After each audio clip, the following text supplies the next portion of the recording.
us. And if that is so, then three things follow.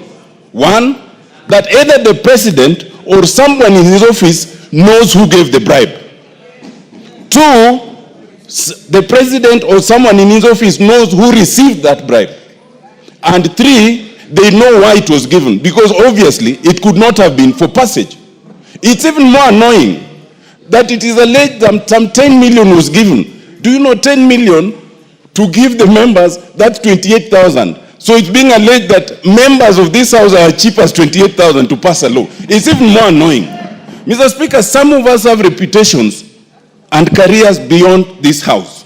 So when you attend a forum where for the first time in a PG, live TV has been invited, and then you are being accused of that kind of thing, it is so insulting, it is so demeaning, it is so unfortunate.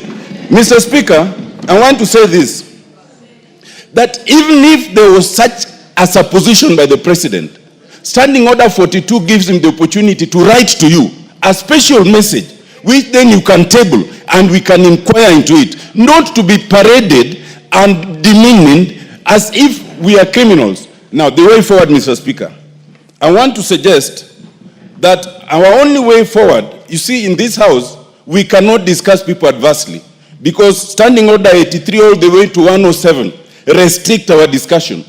But for us, unfortunately, no one protects us out there. All sorts of allegations are made against you, and you must just sit and listen. Our only ventilation is Standing Order 191.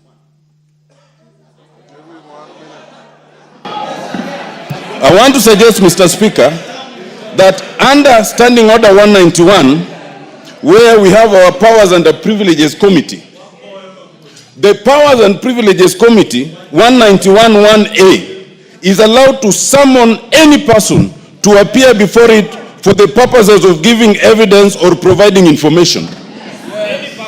This house has been called the house of extortion. This house has been called a corrupt house. This house has been alleged to have received some 10 million. My suggestion, Mr. Speaker, authorize the Powers and Privileges Committee to summon the president, or if not the president, then the head of public service and the secretary to the cabinet to come and tell us about these allegations, because we don't know how to protect ourselves out there. I so submit, Mr. Speaker. Yes. Dr. Bukose.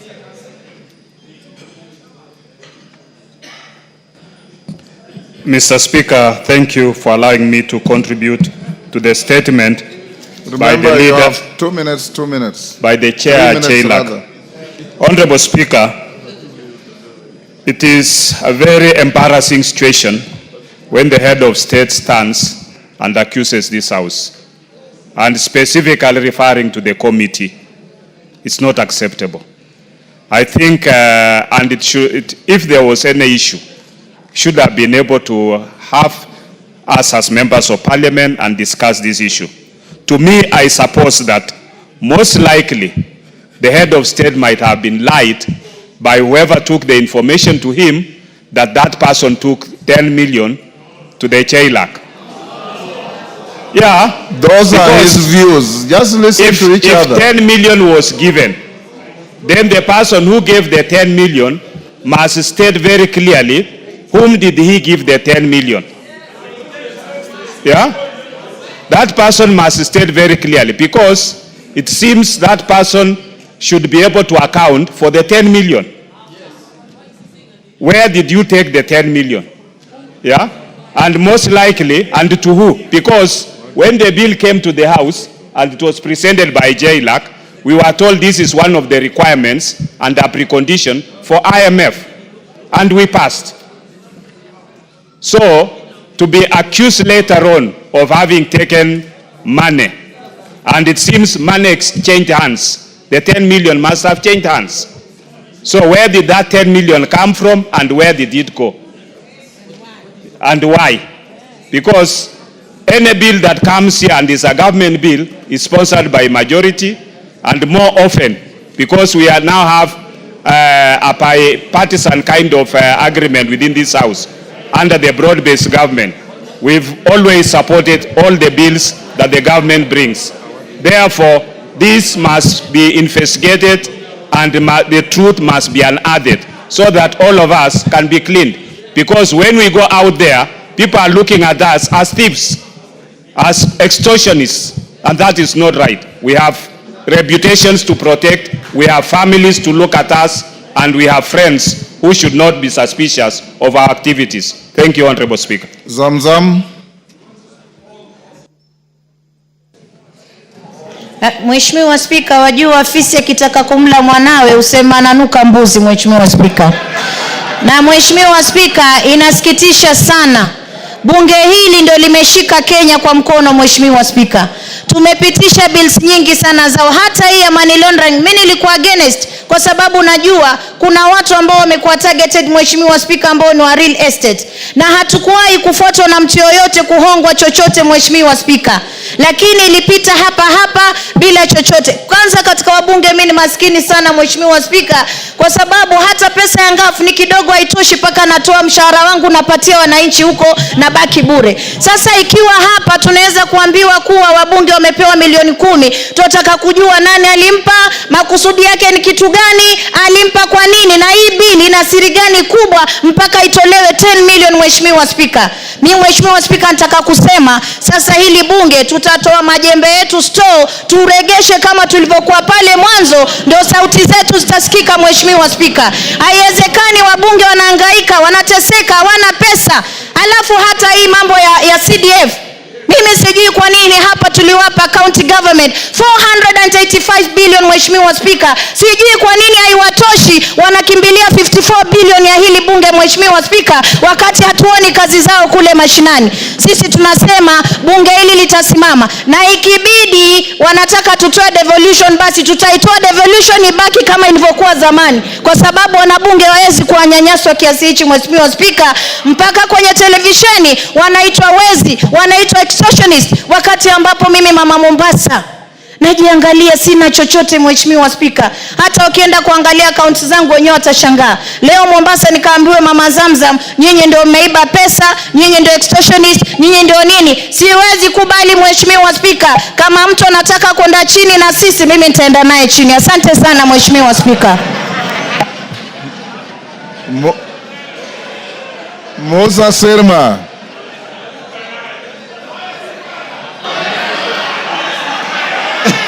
Order.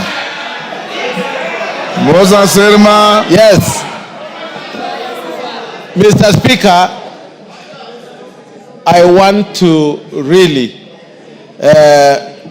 support the sentiments of Honorable Murugara on this issue, where we are being portrayed as a parliament of extortionists and people who take bribe. Mr. Speaker, people who are corrupt have a place to go in this country, and that is the court. And if there is anybody who has been known to have done those things, we want to tell the government to pick those people, take them to court, and they belong to jail. Mr. Speaker, we are being maligned by people looking forward to taking the money from CDF and taking it to the counties to be eaten. If a whole governor can bring 150 million to Senate, for sure. For sure, if I can use the words of the president, where is he bringing this money from? Counties cannot show the amount of money they have been given in terms of development to the people of Kenya. Mr. Speaker, it has reached a time that we need to audit the counties and really see whether they are really entities to be used for development in the rural areas. Mr. Speaker, if I can remember, because I was in the Bomas, in Bomas, the constitution actually which we passed and which was brought by the people is not what we are having now. The Yashpal guy had 14 regions and they were non-executive. And therefore, this executive power, which the governors think they have, we must remove it. It is time that we talk to the people and let them be given development directly. Mr. Speaker, I beg to differ with all what has been said about this parliament, and we want the people who have done this thing to go down and be taken to court. Thank you, Mr. Speaker. Robert Mbui.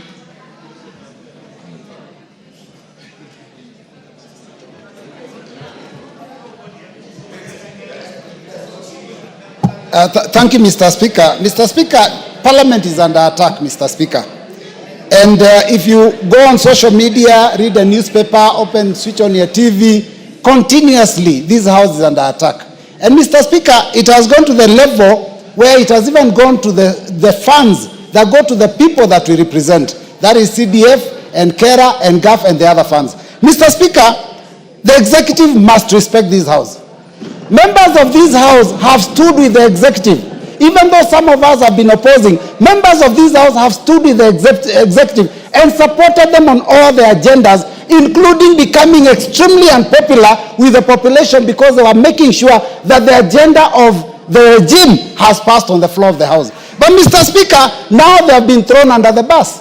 It happened last year, even after passage of the finance bill, that the executive president again said that that bill was unpopular, and yet he's the one that had been telling members to support it. Mr. Speaker, I want to say that we must make sure that as a house we fight together. Mr. Speaker, there's something that is going on with the executive.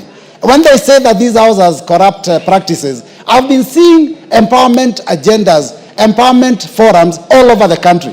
Mr. Speaker, someone who was just the other day a CS is able to give about 2 million, 3 million every week in a function, in fact 2 or 3 functions in a week. Mr. Speaker, I want to tell you, what we need to do is start auditing the executive also. When they say there's corruption on the floor of this house, we also ask them, where is all the money you're spending coming from? Because, Mr. Speaker, this is a case of the pot calling the kettle black.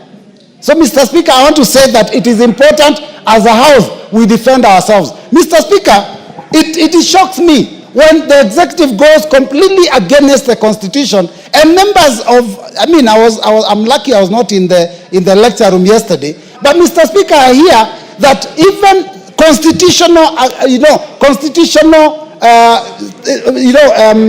articles, provisions that are there in the constitution were actually thrown under the bus also. Because when you say that the Senate has no authority to go and oversight counties, basically that completely goes against the constitution. So as a House of Parliament, all of us, National Assembly and Senate, we must stick together and ensure that we're each other's keeper and we support each other and pass the bills that are good for the people of this country. And Mr. Speaker, hold the executive to account. Thank you, Mr. Speaker. Dr. Mutunga. Thank you, Honorable Speaker. Honorable Speaker, I would like to refer to sentiment by Honorable Mole. We did not discuss anything in that meeting because he's alluding to the fact that we kept quiet. There was no discussion, so there were no resolutions. So the meeting ended as such. It should go into record. Honorable Speaker, the Honorable Murugara must be finding himself in a very difficult situation. Because I'm a chair of a committee, I know how difficult it is for the committee report to be amended. We do these reports with Secretariat. We have to do the right thing. We would like to know who this is. Honorable Speaker, the report was given from raw information, intelligence. So the person who was given the money is known. And the reasons why the person was given the money is also known. Honorable Speaker, as members of Parliament, we need to be cleansed from this. We have suffered a lot as parliamentarians.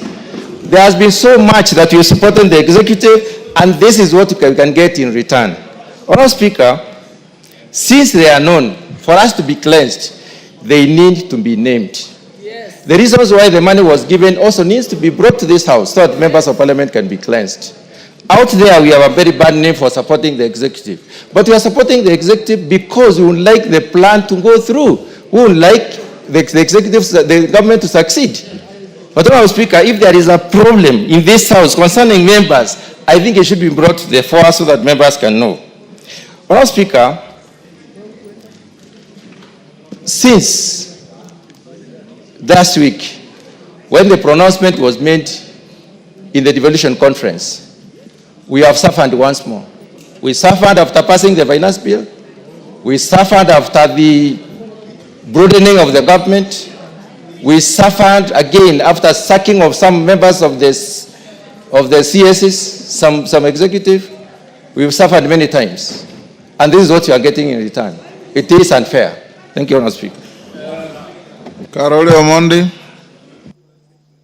Thank you very much, Honourable Speaker. I'll try and be very brief, but let me start by saying I take great exception as the statements made by His Excellency the President, now 3 times, attacking the character of everyone in this House, including yourself. We must now take the position of NATO. Mass character assassination we shall not accept. If somebody is guilty, let them be charged on their own. But an attack such as the one that he's made it twice, 3 times. First at the Stock Exchange, a devolution conference in Homa Bay, and yesterday at our PG. It is so unfortunate that a statement condemning all of us as corrupt extortionists, yet some of us have held the sharp end of the knife to support him, is something that we cannot accept. And Mr. President must either bring the evidence, take those people to court, or apologize and withdraw. And let me also say something. I'm very happy that Chairman Jailak has read out the Constitution. A lot of misinformation and reading of the law upside down happened at our PG yesterday. The allegation that the Senate has no power to oversight the county government has now been debunked. Article 96 sub Article 3 of the Constitution is clear on that. Let me also debunk a few things on the NGCDF. The national government has the power to establish special funds to discharge its functions. And under Article 6, the national government can devolve its functions to the sub-counties, which form a constituency. In a presidential system such as the one we have, there is nothing wrong by the national government having NGCDF as its own fund, funded from the shareable revenue allocated to it. In any event, even if we don't have the NGCDF, the funds for the NGCDF will not be taken to counties. The counties will not receive it. But to make matters worse, the law is being misinterpreted by the Right Honourable Raila Odinga. In a parliamentary system, the members of parliament form the government, the Prime Minister and his ministers. The members of parliament sit in the executive. They design projects, they implement, they oversight. Let him see what is happening in the House of Lords, in the House of Commons in England. What is happening there? Why can't he say MPs cannot do what we are doing here? That is the wrong application of the law. And yesterday I was very upset because there is state capture in this country. Let this House today, let us look at what is happening at the e-citizens. How many pipes are leaking government revenue to private pockets? Do your work as members of parliament. Let us call them out. Sugar mills were privatized. Workers are being fired. Let us know who took over the sugar mills built by public funds without competition. Let them tell us. I have a question in the floor of this House calling the Minister for Treasury to come and explain to us. Let us take the war to them. Let us take the war to them. If they want, we will give.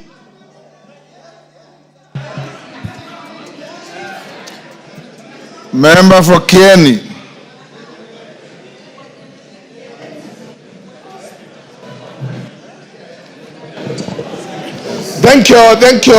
Thank you so much, Mr. Speaker, for the opportunity. On this hour and this moment, I want to say that this House is under siege for all of us, inclusive Mr. Speaker. You are in this House to preside over it, and when we are under attack, you are the first person on the line of attack.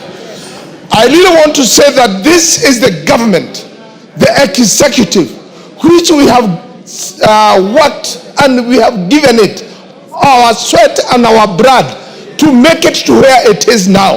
We have lost properties. We have lost reputation. We have lost credibility in our own constituencies. We have business partners we work with. Whenever we visit them for business, other than the parliament, they see us, we are taking corruption into their own offices. And it is for that purpose, Mr. Speaker, we would want to say that whoever suggests that we are corrupt, they should, and we are not, they should go to the same venue, tell our wives, tell our children, tell our business partners, tell our friends that that was a very erroneous statement that came from the first, none other than the head of state for this country. Because the first question I got when I went home last night from my wife, he wanted to check my pocket if I had any illegal money. And I really want to rest my case that we earn our sweat by offering services to this government through this parliament. Thank you. Member for Bumula. Honorable Speaker, I was very shocked yesterday by the sentiments of His Excellency the President. Members, let's listen to one another. You will add me some 30 seconds, Honorable Speaker. Honorable Speaker, the Constitution is very clear. Chapter 8, 9 and 10 is very clear in terms of roles of Parliament, Judiciary and the Executive.